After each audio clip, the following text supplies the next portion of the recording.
Dans l'islam, la famille, elle occupe une place centrale. Les parents, les frères et sœurs, les époux, les enfants, tous ont des droits et des devoirs qui nous sont rappelés dans le Coran et la Sunna.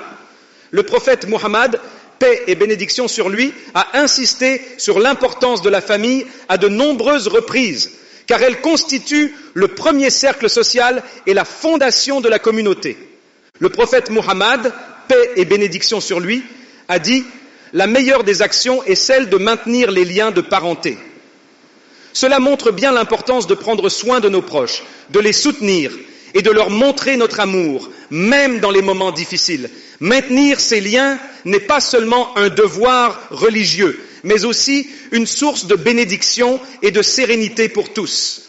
L'un des principes fondamentaux de l'islam est le respect des parents, qui est explicitement mentionné dans plusieurs versets du Coran.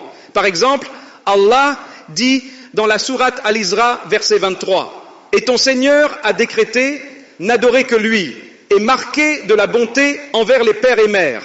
Si l'un d'eux ou tous deux doivent atteindre la vieillesse auprès de toi, alors ne leur dis point, fi, et ne les brusque pas, mais adresse-leur des paroles respectueuses. » En plus du respect des parents, l'islam encourage également le soutien et la solidarité entre les frères et sœurs. Le prophète Muhammad, paix et bénédiction sur lui, a dit « Les meilleurs parmi vous sont ceux qui sont les meilleurs envers leurs frères et sœurs. » Cela inclut l'aide matérielle en cas de besoin, mais aussi le soutien émotionnel et spirituel. Mais comment faire en pratique pour maintenir ces liens ? Cela commence par des gestes simples, prendre des nouvelles régulièrement, pardonner les erreurs et être présent dans les moments de joie comme dans les épreuves. Dans un monde où les distractions sont nombreuses, il est facile de négliger ces petites attentions. Pourtant, elles sont essentielles pour renforcer les relations et éviter que les liens ne se distendent. Prendre des nouvelles, par exemple, peut être aussi simple qu'un appel téléphonique ou un message. Cela montre à vos proches qu'ils comptent pour vous et que vous vous souciez de leur bien-être. Pardonner les erreurs est également crucial. Dans toute relation, des malentendus peuvent survenir. Apprendre à pardonner et à laisser aller les rancunes est essentiel pour préserver l'harmonie familiale. Être présent dans les moments de joie, comme les mariages ou les naissances, mais aussi dans les moments d'épreuve, comme les maladies ou les décès, est une autre manière de renforcer les liens familiaux. Ces moments partagés sont l'occasion de montrer votre soutien et votre amour, et de rappeler que la famille est là pour se soutenir mutuellement, quelles que soient les circonstances. En résumé, maintenir de bonnes relations familiales demande de l'effort et de l'attention. Mais en suivant les enseignements de l'islam et en mettant en pratique ces gestes simples, nous pouvons non seulement remplir nos devoirs religieux, mais aussi construire une famille unie, forte et aimante, qui sera une source de réconfort et de soutien tout au long de la vie. L'islam nous enseigne à vivre ensemble dans l'harmonie et la solidarité. La communauté musulmane ou Oumma n'est pas simplement un regroupement d'individus partageant la même foi, mais un ensemble soudé où chaque membre a un rôle et une responsabilité envers les autres. Cette unité est un pilier fondamental de notre foi, car elle reflète la fraternité et l'entraide que l'islam prône. Le prophète Muhammad, paix et bénédiction sur lui, a dit « Le croyant pour le croyant est comme l'édifice, dont chaque partie renforce l'autre. » Cette métaphore est puissante. Elle illustre l'interdépendance de chacun de nous au sein de la communauté. De la même manière qu'un bâtiment s'effondrerait si certaines de ses parties étaient faibles ou manquaient, la Oumma ne peut être forte que si chaque musulman joue son rôle dans le renforcement de ses liens. Cette responsabilité s'exerce de plusieurs façons. D'abord, par la participation active aux activités de la mosquée et de la communauté. La mosquée n'est pas seulement un lieu de prière, mais aussi un centre de vie communautaire. Y participer, c'est non seulement nourrir sa spiritualité personnelle, mais aussi contribuer à la vitalité de la communauté.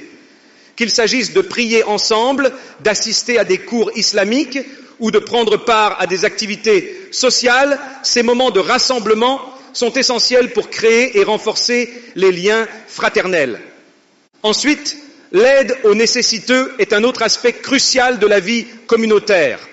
Le Coran et la Sunna encouragent fortement la charité, qu'elle soit matérielle ou spirituelle.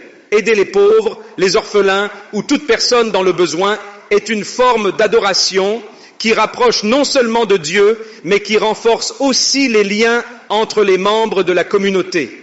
Le prophète, paix et bénédiction sur lui, a dit « Celui qui ne prend pas soin de ses frères dans le besoin n'est pas un véritable croyant ». En aidant les autres, nous rappelons que nous faisons partie d'une grande famille où chacun doit veiller sur l'autre. Être un bon voisin est également une recommandation forte dans l'islam. Le prophète Muhammad, paix et bénédiction sur lui, a dit « L'ange Gabriel n'a cessé de me recommander de bien traiter le voisin, au point que j'ai cru qu'il allait me demander de le rendre héritier. » Cela montre l'importance accordée à la relation de voisinage. Être un bon voisin, c'est être respectueux, aider en cas de besoin et maintenir des relations courtoises et amicales. Ce sont souvent ces petites attentions quotidiennes qui font la différence et qui permettent de tisser des liens solides au sein de la communauté. Par ailleurs, l'islam nous encourage à cultiver un esprit de pardon et de tolérance au sein de la communauté. Les désaccords et les conflits sont inévitables dans toute société humaine, mais il est de notre devoir de chercher à les résoudre de manière pacifique et juste. Le prophète, paix et bénédiction sur lui, a dit « Celui qui pardonne à son frère, Dieu lui pardonnera au jour du jugement. » En cultivant la patience, la compréhension et le pardon, nous contribuons à maintenir la paix et l'unité au sein de notre communauté. Pour maintenir une communauté forte, il est donc essentiel d'être actif et engagé. Chaque action, aussi petite soit-elle, compte. Que ce soit en participant aux événements de la mosquée, en offrant son aide aux nécessiteux, en étant un bon voisin ou en résolvant les conflits de manière juste, chaque geste contribue à renforcer l'édifice qu'est la communauté musulmane. Enfin, n'oublions pas que la force d'une communauté repose sur la sincérité de l'intention de chacun de ses membres. Si chaque action est faite pour plaire à Allah et pour le bien de la Ummah, alors notre communauté prospérera et nous serons unis non seulement ici-bas, mais aussi dans l'au-delà. En islam, nous sommes dotés de principes et de directives qui nous guident pour gérer ces situations de manière juste et bienveillante, tout en maintenant l'unité et la paix. Tout d'abord, il est essentiel de reconnaître que les défis relationnels sont une partie naturelle de la vie humaine. Le Coran nous rappelle dans la sourate Al-Baqarah, verset 286, « Allah n'impose à aucune âme une charge supérieure à sa capacité. » Cela signifie que les épreuves que nous rencontrons, y compris les conflits relationnels, sont des opportunités pour grandir et apprendre. Elles nous permettent de tester notre patience, notre résilience et notre capacité à pardonner. L'une des premières étapes pour surmonter un défi relationnel est la communication ouverte et honnête. Trop souvent, les malentendus et les conflits naissent d'une mauvaise communication ou d'une absence totale de dialogue. L'islam encourage le dialogue respectueux et constructif pour résoudre les différends. Le prophète Muhammad, paix et bénédiction sur lui, a dit « Celui qui réconcilie les gens et répare les liens est meilleur que celui qui prie et jeûne abondamment. » Cela montre à quel point il est important de s'efforcer de maintenir l'harmonie dans nos relations. Lorsque nous faisons face à un conflit, il est important d'approcher l'autre personne avec un esprit d'humilité et de compréhension. Plutôt que de chercher à blâmer ou à critiquer, nous devrions essayer de comprendre le point de vue de l'autre et de chercher des solutions qui soient bénéfiques pour toutes les parties impliquées. Le Coran nous enseigne dans la sourate An-Nahl, verset 125, « Invite les gens au sentier de ton Seigneur avec sagesse et bonne exhortation et discute avec eux de la meilleure façon. » Cela souligne l'importance de la sagesse et de la douceur dans la résolution des conflits. Le pardon est un autre élément crucial pour surmonter les défis relationnels. En islam, le pardon n'est pas seulement une vertu, mais une obligation. Allah dit dans le Coran, sourate Ash-Shura, verset 40, La rétribution d'une mauvaise action est une mauvaise action similaire, mais quiconque pardonne et améliore sa relation, sa récompense incombe à Allah. Pardonner ne signifie pas ignorer ou minimiser la douleur causée, mais plutôt choisir de libérer le ressentiment et de permettre à la guérison de commencer. Le pardon est un acte de miséricorde qui apaise le cœur et répare les liens brisés. Il est également important de rappeler que chaque individu a des imperfections. Attendre la perfection de nos proches ou de nos frères et sœurs dans la communauté est irréaliste et source de frustration. L'islam nous enseigne à faire preuve de patience et de tolérance envers les défauts des autres. Le prophète, paix et bénédiction sur lui, a dit « Le croyant qui se mélange aux gens et supporte leurs nuisances avec patience est meilleur que celui qui ne se mélange pas aux gens et ne supporte pas leurs nuisances. » Cela nous encourage à accepter les autres avec leurs imperfections et à travailler ensemble pour le bien commun.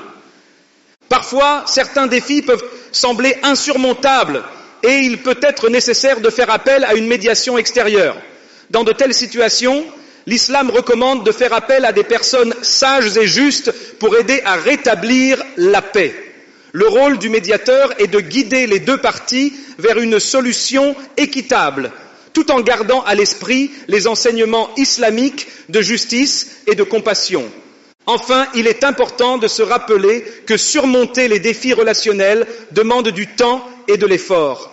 Il n'existe pas de solution instantanée et parfois la guérison des relations peut prendre du temps. Cependant, avec une intention sincère de la patience et en suivant les principes islamiques, il est possible de rétablir l'harmonie et de renforcer les liens. Surmonter les défis relationnels est un processus qui requiert de la sagesse, de la patience et une forte volonté de maintenir l'unité et la paix. En adoptant une communication ouverte, en pratiquant le pardon, en faisant preuve de tolérance et en cherchant des solutions justes, nous pouvons non seulement résoudre les conflits, mais aussi en sortir plus forts et plus unis. Que Dieu nous accorde la sagesse et la patience nécessaires pour surmonter tous les défis relationnels auxquels nous pourrions être confrontés. Maintenir de bonnes relations avec notre famille et notre communauté est un devoir, mais aussi une source de paix et de bonheur. En suivant les enseignements de l'islam, nous pouvons bâtir des relations solides, basées sur l'amour, le respect et l'entraide.